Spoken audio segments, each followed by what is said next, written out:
Regra 5. O regime prisional deve procurar minimizar a diferença entre a vida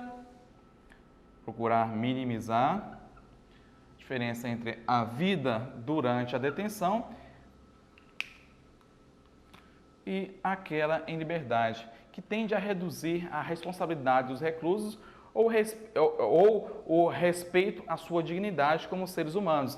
Pessoal, quando eu falo em minimizar, estou falando do que eu não posso tornar tão oneroso a vida daquela pessoa lá dentro da unidade prisional. Então, eu tenho que caçar uma forma de quando eu falo estou me referindo à unidade prisional, tá? O regime prisional. Uma forma de minimizar a diferença entre a vida durante a detenção e aquela em liberdade. Então, não posso, mesmo que aquela pessoa está cumprindo pena na unidade prisional por um crime que ela cometeu, eu não posso tornar oneroso aquela pena aplicada a ele. Tá? Eu tenho que caçar uma forma de minimizar os impactos daquela pessoa dentro da unidade prisional. Beleza? Tópico 2. As administrações prisionais devem fazer todos os ajustes possíveis para garantir que os reclusos portadores de deficiências físicas, mentais ou qualquer outra incapacidade tenham acesso completo e efetivo à vida profissional em base de igualdade. Então, nós estamos falando aqui da vida profissional em base de igualdade, aquelas pessoas que são detentoras de deficiência física, mental ou qualquer outra incapacidade, tá? Então, tornar essas pessoas que são portadoras dessas patologias, né, ela possa vir a ter a mesma oportunidade que as pessoas que não são portadoras de patologias, tratar aquelas pessoas iguais, tranquilo? Beleza?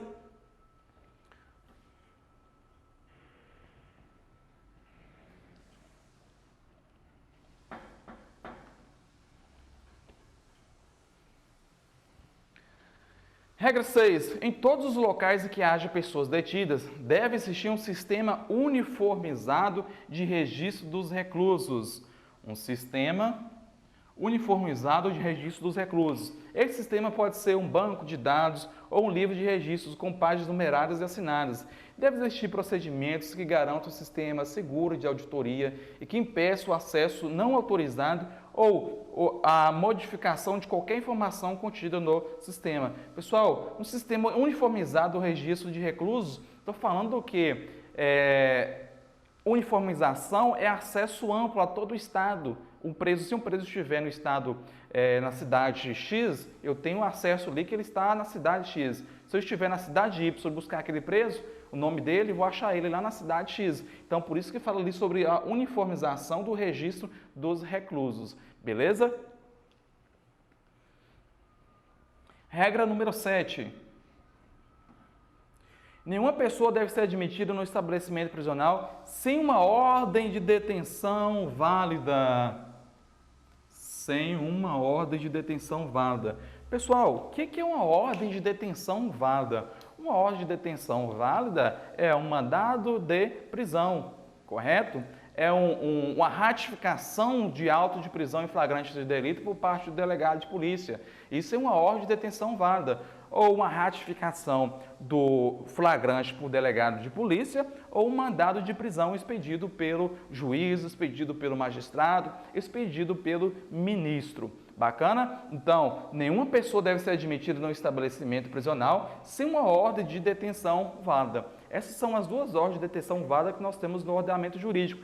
É a ratificação daquela prisão em flagrante delito pelo delegado de polícia e é o mandado de prisão expedido pela autoridade judiciária.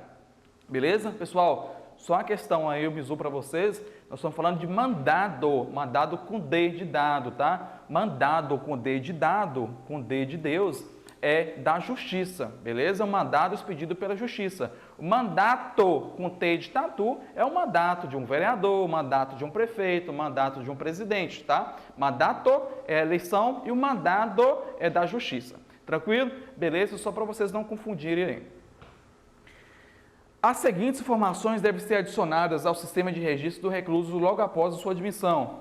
A. Informação precisas que permitam determinar a sua identidade, respeitando a autoatribuição de gênero, ou seja, informações com a sua identidade, né?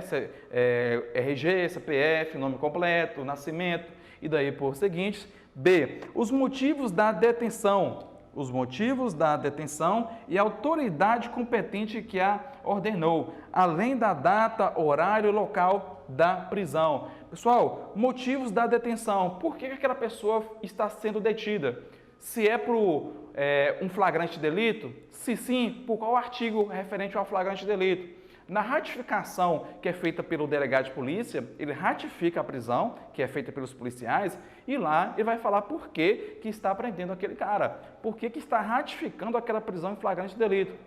Bacana? Se é artigo 121, se é artigo 155, se é artigo 157, se é artigo 180, e daí eu vou seguinte, tá? Então, os motivos da sua detenção e a autoridade competente que ordenou. Sobre a autoridade competente, nós já vimos que pode ser ordenado nós podemos aí ter o flagrante, ele foi ratificado pelo delegado de polícia, nós podemos ter a autoridade competente do Poder Judiciário, que é através do magistrado de primeiro grau, que é através do desembargador, que é através do ministro, tá bom? Então, a autoridade competente que ordenou, além da data, horário e local da prisão.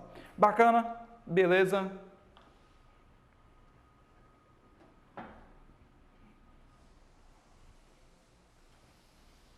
C. A data e horário da sua entrada e saída, bem como de qualquer transferência.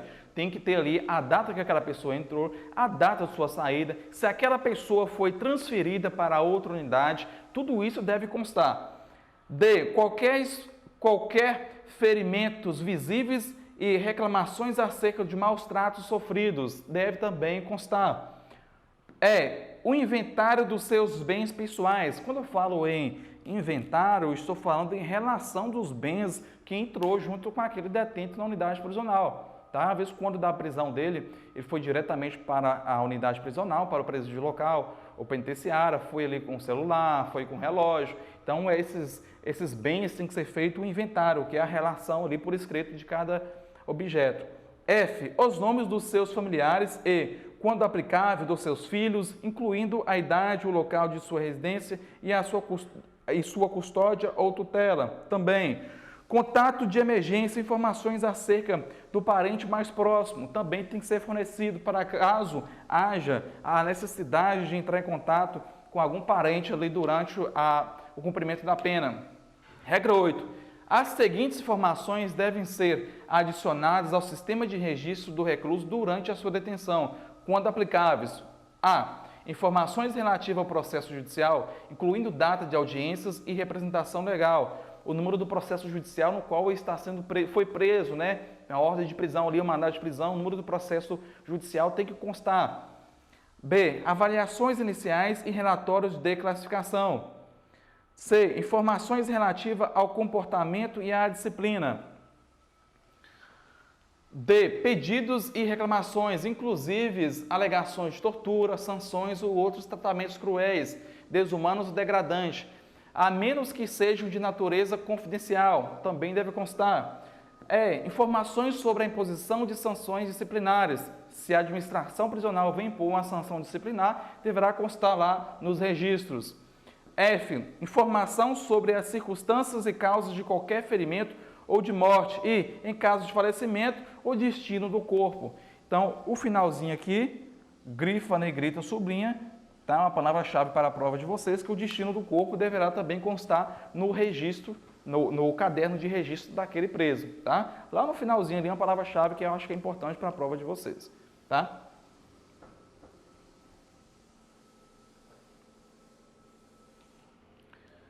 Regra 9. Todos os registros mencionados na regra 7 e 8 serão mantidos confidenciais.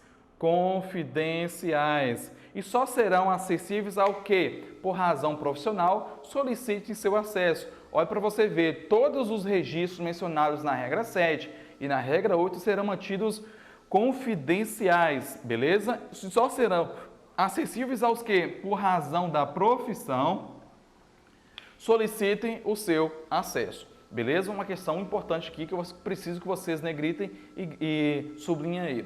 Todos os reclusos devem ter acesso aos seus registros nos termos previstos em legislação interna e direito a receber uma cópia oficial desses registros no momento da sua solicitação. É direito do preso. Direito do preso cai em prova de concurso público. O preso tem direito de acessar os seus registros. O preso tem direito de acessar os seus registros, nos termos previstos na legislação interna, e direito de receber uma cópia oficial deste.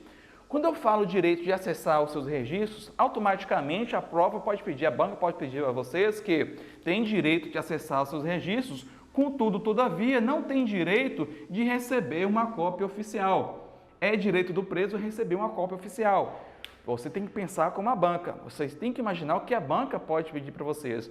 E aqui nós temos a regra 9 aqui, uma questão que a banca pode pedir, que é direito do preso ter acesso aos seus registros. Contudo, não pode ter, não faz jus a receber uma cópia destes. Faz jus sim, é direito do preso a receber uma cópia oficial destes.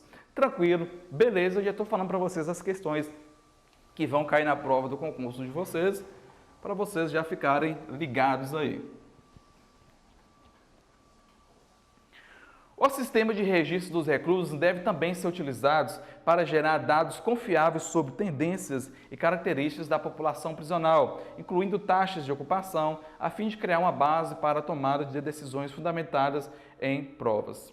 Isso aqui nós estamos falando aí de a importância de deixar os registros dos reclusos, né? Então nós temos ali a importância ali para que possa gerar aí dados confiáveis sobre a tendência e característica da população prisional.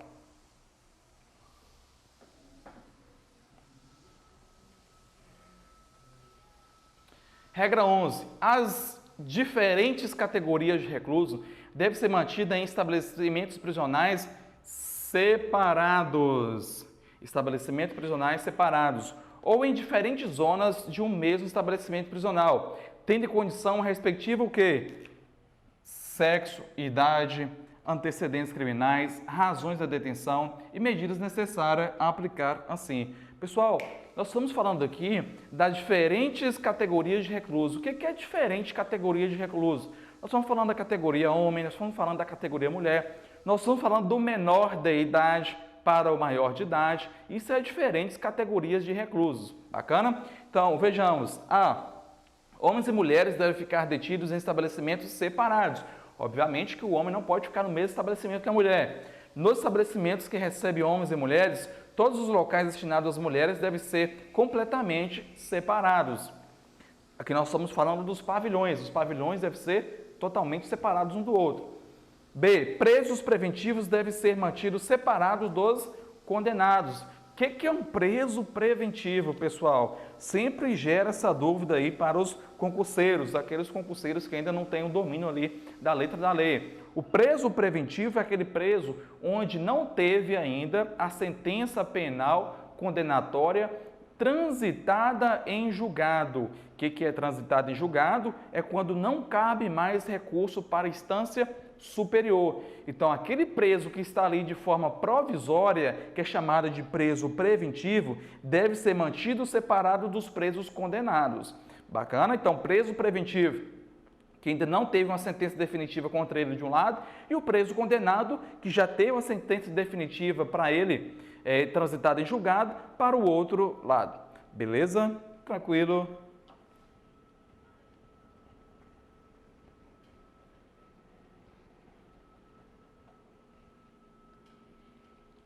C.